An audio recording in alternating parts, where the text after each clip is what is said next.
Hello, dear students. Today, I want to discuss with you on a topic right to property, संपत्ति का अधिकार। Indian constitution के अंतर्गत property के संबंध में जो प्रोविजंस दिए गए हैं वो 44th कॉन्स्टिट्यूशनल अमेंडमेंट एक्ट 1978 से पहले कुछ और थे और उसके बाद कुछ और हो गए। तो क्या थे वो चेंजेस वो हम जाने, और अमेंडमेंट एक्ट से पूर्व में कौन से प्रोविजंस थे और आज कौन से प्रोविजन जो वो प्रभावी है, इस पे हम डिस्कस करेंगे। बट सबसे पहले हम ये जानने का प्रयास करते हैं कि व्हाट इज प्रॉपर्टी, संपत्ति क्या है।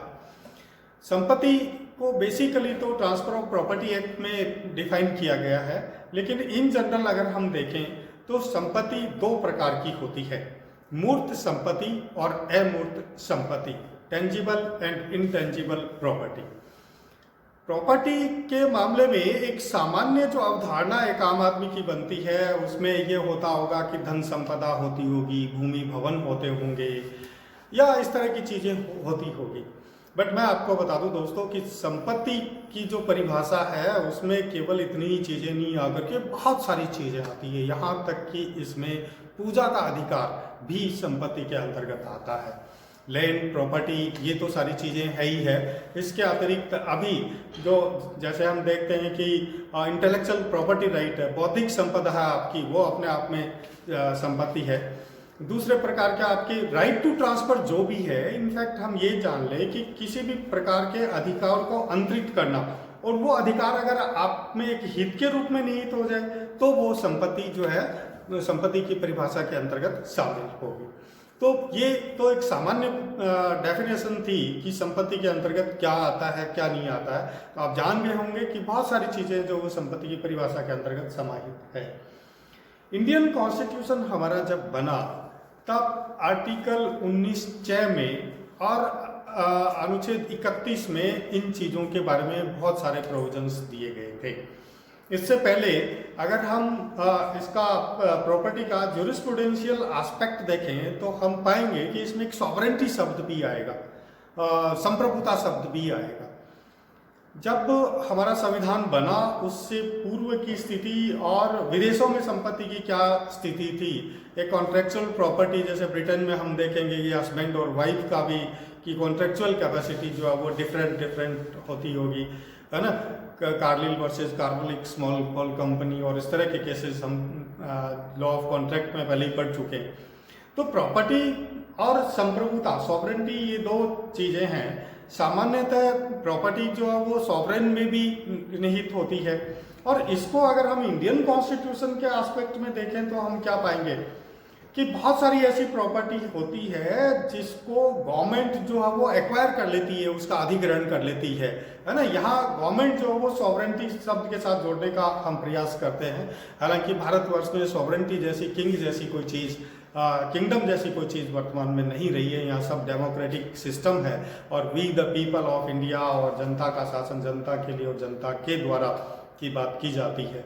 तो देखिए, जो इंडियन कॉन्स्टिट्यूशन है उसमें संपत्ति के अधिकार को एक मूलभूत अधिकार के अंतर्गत समाहित किया गया था अनुच्छेद 19(च) के अंतर्गत, और हर व्यक्ति का संपत्ति रखे जाने का जो अधिकार है वो मूलभूत अधिकार था, मौलिक अधिकार था। अगर उसकी कोई संपत्ति छीनता है तो ये माना जाता था कि उसके मौलिक अधिकार को छीना जा रहा है, उसका हनन किया जा रहा है। ये इन सारी चीज़ों के चलते जब हमें कॉन्स्टिट्यूशनल प्रॉब्लम्स आने लगी तब तात्कालिक भारत की स्वर्गीय प्रधानमंत्री श्रीमती इंदिरा गांधी जो है वो एक एक्ट लेके आई प्रीवी पर्स के नाम से, है ना।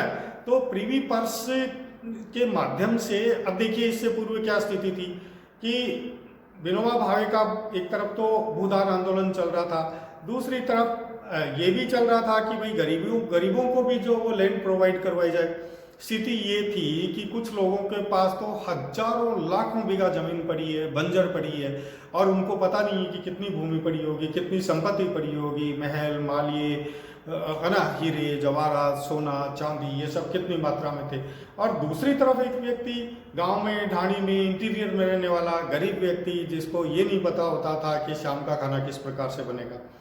तो ये जो इंडियन कॉन्स्टिट्यूशन की सोशलिस्टिक नेचर की जो अवधारणा है, ये उसको जो है वो एक तरह से डाउन स्टेप कर रही थी। इन सारी चीज़ों को, चूंकि देखिए हमारा कॉन्स्टिट्यूशन तो गरीबी और अमीरी के बीच का जो अंतर है वो पाटने का काम करता है, समाजवाद की बात करता है। तो उन गरीबों तक भूमि का टुकड़ा कैसे पहुंचे, वो भी जो वो दो समय का अच्छे से किस प्रकार से खाना खा पाए, इसके लिए प्रयास चल ही रहे थे। तो इसके लिए जो वो स्वर्गीय प्रधानमंत्री श्रीमती इंदिरा गांधी प्रीवी पर्स एक्ट लेकर के आई और उसके अंतर्गत जो वो एक लिमिट जो है वो प्रॉपर्टी के लिए कर ली। अब देखिए इसमें चेंजेस क्या है। 44th कॉन्स्टिट्यूशनल अमेंडमेंट एक्ट जो है हमारा 1978 में जो लाया गया, उसके माध्यम से हमारा जो फंडामेंटल राइट्स के अंतर्गत अनुच्छेद 19(च) है उसको डिलीट कर दिया गया, वहां से हटा दिया गया पूरी तरह से। इट मीन्स कि वो वहां से हटते ही आपका मौलिक अधिकार नहीं रहा है, फंडामेंटल राइट नहीं रहा है। तो एक चीज़ तो दोस्तों अब हम ये समझ लें कि संपत्ति का अधिकार वर्तमान में भारत में मौलिक अधिकार नहीं है, फंडामेंटल राइट नहीं है, और आप आर्टिकल 32 के अंतर्गत सुप्रीम कोर्ट में जा करके उसको लागू नहीं करवा सकते हैं। जो इसमें अमेंडमेंट करके दूसरा जो आर्टिकल 31 था, अनुच्छेद 31 था कॉन्स्टिट्यूशन में, 44th कॉन्स्टिट्यूशनल अमेंडमेंट के एक्ट के माध्यम से उसको भी हटा दिया गया, डिलीट कर दिया गया। इट मीन्स कि article 31 is no more in Indian constitution. वर्तमान में अनुच्छेद 31 भारत के संविधान का हिस्सा नहीं है, उसको भी 44वें संविधान संशोधन के माध्यम से हटा दिया गया है। इन दोनों को हटा करके जो नया प्रोविजन लाया गया वो था आर्टिकल 300A, जहां इसको जोड़ा गया। क्योंकि हम जानते हैं कि अनुच्छेद 300 जो है वो संपत्ति के बारे में पहले से ही प्रोविजन करता है। तो हमारे पार्लियामेंट ने या हमारे लॉ डिपार्टमेंट ने उस समय ये देखा कि किस प्रकार से हम इसको जो है वो कहाँ समाहित कर सकते हैं, तो इसलिए 300 के साथ उपयुक्त स्थान मिला और 300 के साथ जो है वो 300A जोड़ा गया और इसमें संपत्ति के अधिकार को जोड़ा गया।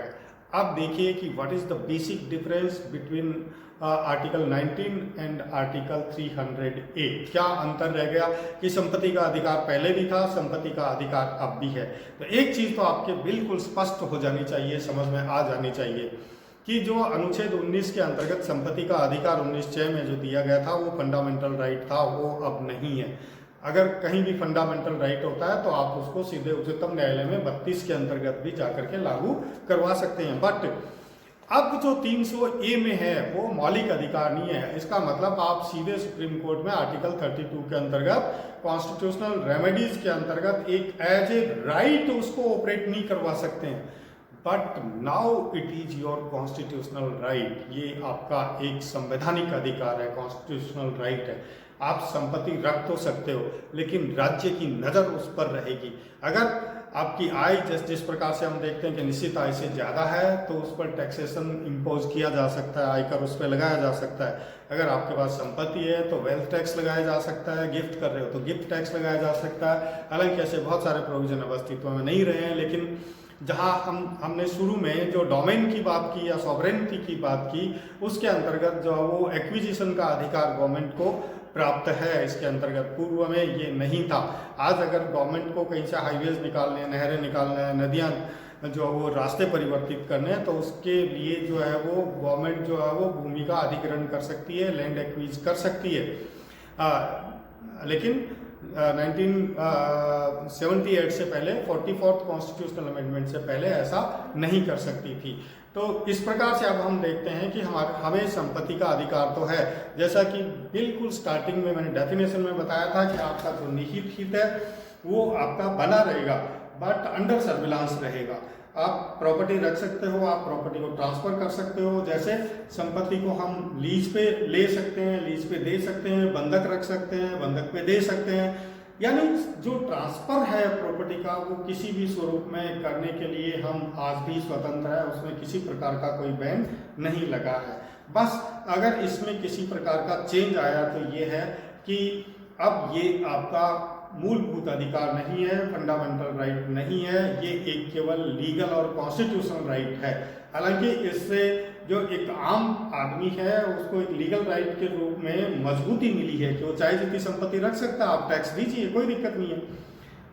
बट पहले जो है वो गवर्नमेंट जो एक सॉवरेन के रूप में हमारे सामने आती थी। तो अब जो है हम अगर आपकी कोई संपत्ति आपकी एक्वायर की गई है, आपका उस पर राइट, अगर उससे आपको कोई बेदखल करता है तो आप 226 में जाकर के तो उसको लागू करवा सकते हैं, कोर्ट में जाकर के उसको आप लागू करवा सकते हैं। लेकिन आर्टिकल 32 के अंतर्गत आप कॉन्स्टिट्यूशनल रेमेडीज के अंतर्गत as a fundamental right operate नहीं करवा सकते हैं।